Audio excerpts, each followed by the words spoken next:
Okay, in this video I'm going to tell you how to use your car tire pressure as a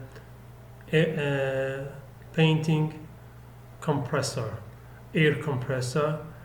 So as you can see, I can use a jar which is very tight, but I mean its cap, it's very tight, and then make some holes on this, one for the for putting the head of the spray, and the other one for air pressure which is coming from the your tire pressure. And then you can create actually a refillable, what do you call it, painting spray, as you can see here. Okay,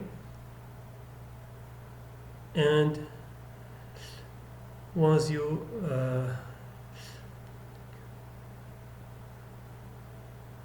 it's a filter so that it can stop all the dust to come inside and close the painting spray, and then put up to 50 psi the car tire pressure, and then done, finished. As easy as that. You can create your spray easily.